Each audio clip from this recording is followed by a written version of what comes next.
সুপ্রিয় শিক্ষার্থীরা, আজ আমি তোমাদের যেভাবে ইন্সপায়ার করি যে ইংরেজি বাক্যগুলো বলে, সেই ইংরেজি বাক্যগুলো কীভাবে গ্রামার এর রুল ফলো করে সেটা আজকে শেখাবো।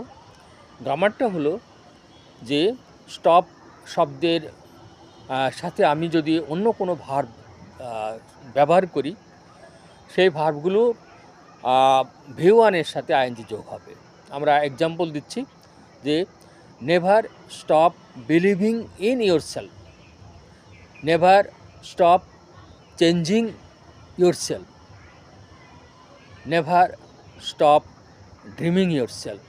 আমরা এখানে কি করলাম যে স্টপ ইউজ করলাম, এই শব্দটা ইউজ করলাম, এই শব্দটার সাথে ড্রিম ইউজ করেছি, ড্রিমিং।